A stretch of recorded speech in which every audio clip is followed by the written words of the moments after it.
सुप्रभात बच्चों। आज हम पाठ 14 का अभ्यास कार्य करेंगे और अभ्यास कार्य से पहले हम हिंदी नोट कर चुके हैं और बहुत ही आसान सा हमारा ये पाठ था, संयुक्त परिवारस्य महत्वम, संयुक्त परिवार का महत्व। तो अब हम उस हिंदी अनुवाद के आधार पर एक्सरसाइज करेंगे, अभ्यास कार्य करेंगे। और अभ्यास कार्य में हमारा जो पहला है वह है एक पदेन उत्तरत, यानी कि एक पद में उत्तर देना है। तो हमारा पहला क्वेश्चन है, गृहे कस्या मनः न रमते, घर में किसका मन नहीं लग रहा था। तो आपने पाठ में पढ़ा प्रिया, कस्याः है तो उत्तर है हमारा प्रिया का, अर्थात हमें प्रिया के शब्द रूप की षष्ठी विभक्ति और एक वचन लगाना होगा। प्रिया का शब्द रूप चलेगा लता की तरह, लताया होता है षष्ठी विभक्ति में, तो हमारा उत्तर हो जाएगा प्रियायाः, प्रियायाः। नेक्स्ट है, गृहे का एकाकिनी भवति, घर में कौन अकेली होती है। जो अपनी समस्या बता रही थी वो कौन थी, प्रिया। तो यहाँ पे हमने प्रियायाः लिखा है, यहाँ पे प्रिया है क्योंकि वहां पे षष्ठी विभक्ति में उत्तर देना है और यहाँ पे कौन अकेली थी, प्रिया अकेली थी, तो हमारा प्रथमा विभक्ति में उत्तर होगा। तो प्रिया हमारा ये हम उत्तर लिखेंगे। नेक्स्ट है, गृह कार्य का संलग्ना भवति, घर के कामों में कौन लगी हुई थी, कौन लगी हुई होती है। जब प्रिया ने अपने परिवार के बारे में बताया था कि मेरे परिवार में माता पिता और छोटा भाई है, तो उन सबके बारे में बता रही थी। तो घर के कामों में कौन सा लगन थी, माता।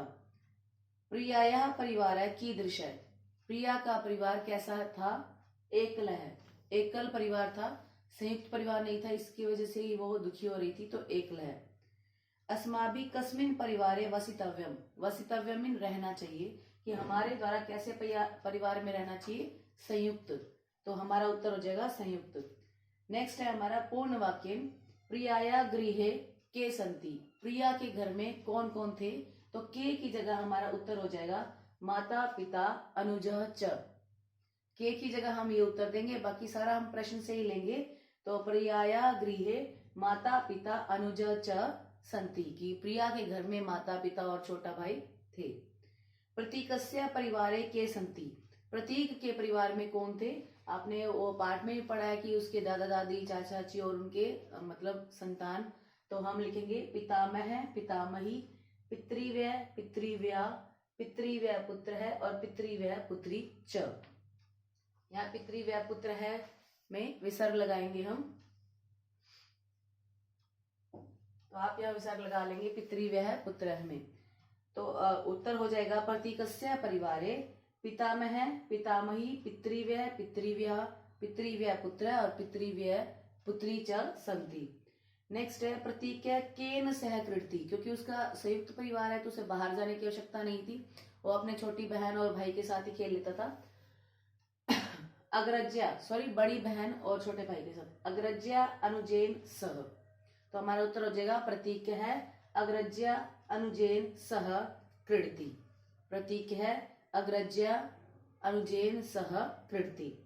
अस्माकं प्रगति केन भवति, हमारा विकास किससे होता है, किससे होता है, संयुक्त परिवार से। तो केन की जगह हमारा उत्तर हो जाएगा संयुक्त परिवारेण। तो हम केन की जगह ये उत्तर लिखकर बाकी सारे कंप्लीट वाक्य लिखेंगे कि अस्माकं प्रगति संयुक्त परिवारेण भवति। प्रिया पितरम किम वदिष्यति, कि प्रिया जो है वो पिता को क्या बताएगी जब उसने सारी चर्चा सुन ली कि संयुक्त परिवार से क्या क्या लाभ होते हैं और मतलब हम अकेलापन महसूस नहीं करते हैं। तो पिता को क्या बोलेगी वो कि परिवार के सदस्य को लेकर आए। तो फिर किम की जगह हमारा उत्तर आ जाएगा परिवार सदस्यान आने तुम। तो क्वेश्चन का उत्तर हम देंगे प्रिया पितरम परिवार सदस्यान आने तुम वदिष्यति। नेक्स्ट है हमारा प्रश्न निर्माण। प्रश्न निर्माण में हमारा पहला प्रश्न है,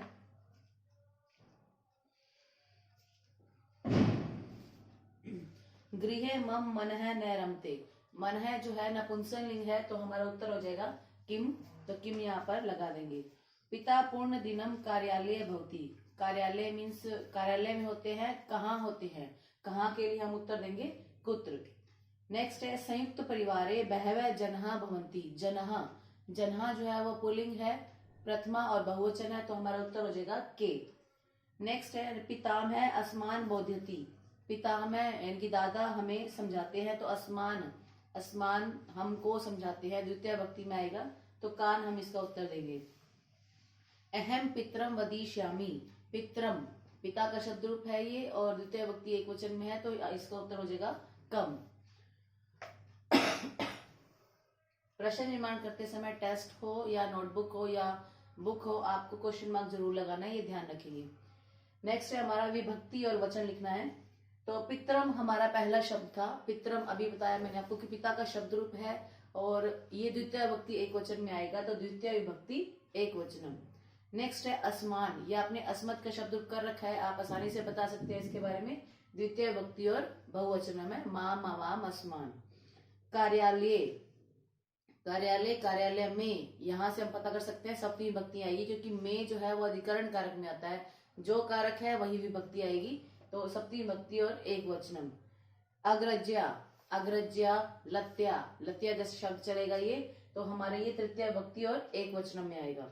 परिवारे, परिवार में, सेम आपका कार्यालय जैसे है, तो ये सप्तमी विभक्ति एक वचनम में।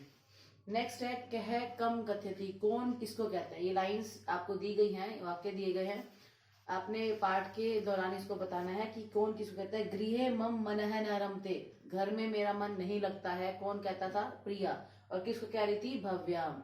तो हमारा कह जो है प्रथमा विभक्ति में उत्तर देंगे कह का, और कम का उत्तर हम द्वितीय विभक्ति में देंगे। प्रिया ने कहा था भव्या को आ जाएगा द्वितीय विभक्ति भव्याम। भव्या का शब्द रूप लता की तरह चलेगा, तो लताम, तो उत्तर हो जाएगा हमारा भव्याम। अधुना भवत्या समस्या ज्ञाता, अब आपकी समस्या पता चल गई है। ये किसने कहा था, समस्या किसकी थी, प्रिया की, और किसने कहा था, प्रतीक ने। तो प्रतीक ने प्रिया को बोला, तो प्रतीक है प्रियाम। नेक्स्ट है संयुक्त परिवारे बहवः जना भवन्ति, संयुक्त परिवार में बहुत से लोग होते हैं। ये संयुक्त परिवार किसका था, प्रतीक का था, और किसको कहा था उसने, भव्या को, तो प्रतीक है भव्याम। नेक्स्ट है अतएव बहती कष्टम भवती कष्टम अनुभवती, इसलिए आप कष्ट अनुभव करती हैं। प्रिया कष्ट अनुभव कर रही थी, और किसने कहा था, भव्या ने, तो भव्या प्रियाम। भव्या ने कहा था किसको, प्रिया को, तो प्रियाम। संयुक्त परिवारे एव वसितव्यम, कि संयुक्त परिवार में ही रहना चाहिए, ये किसने कहा था, शुभम ने प्रतीक को, शुभम प्रतीकाम, तो हमारा उत्तर हो जाएगा शुभम प्रतीकाम। नेक्स्ट है हमारा अव्यय। अव्यय से पहले हमें इसके जो बॉक्स में शब्द दिए गए हैं इसका हिंदी अनुवाद करना है। तो बही, बही का अर्थ होता है बाहर, यथा जैसे, अपि भी, सह साथ, अधुना अब। तो अहम क्रीडितुम न डैश न गच्छामि, मैं खेलने के लिए बाहर नहीं जाता हूँ, उसने बताया था, संयुक्त परिवार था उसका, तो बाहर के लिए आ जाएगा हमारा शब्द बही।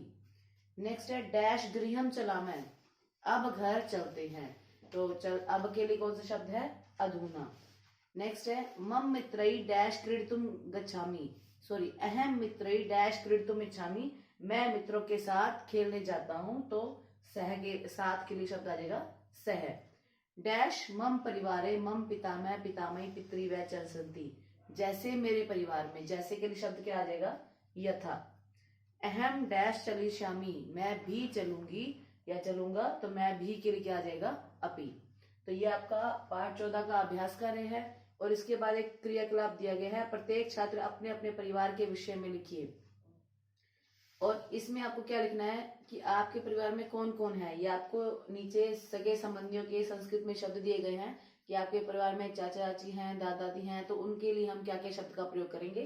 तो आप यहाँ एक एक्टिविटी है ये भी आपकी, अगर आप इसको नोटबुक में करना चाहते हैं तो आप ऐसा कर सकते हैं कि अगर आपके घर में जो जो सदस्य हैं उनकी फोटो लगाकर उसके नीचे उनका नाम और उनसे आपका संबंध, कि अगर दादाजी हैं दादाजी की फोटो लगाओ और उसके नीचे उनका नाम और संबंध क्या है, पिता में है। इस तरह से दादी जी है, माता पिता है, या छोटे भाई बहन है, जो भी है।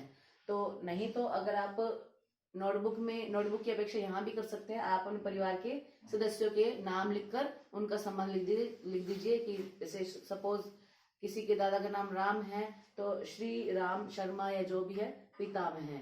माता का नाम लिखकर पितामही, पिता का नाम लिखकर पिता, माता का नाम लिखकर माता। अदरवाइज आप इसको नोटबुक में अच्छे ढंग से कर सकते हैं पिक्स चिपका कर। नेक्स्ट है, क्या आपको संयुक्त परिवार में रहना अच्छा लगता है, कक्षा में सुनाइए। तो संयुक्त परिवार में रहना तो सबको ही अच्छा लगता है, तो ये एक्टिविटी छोड़कर आप पहली एक्टिविटी करेंगे, पिक्स आपने चिपकानी है अपने सगे संबंधियों की, और उसके नीचे उनका नाम और उनसे आपका क्या संबंध है वो लिखेंगे, और उसके बाद ये कार्य कंप्लीट करेंगे और मुझे आप भेजेंगे। धन्यवाद।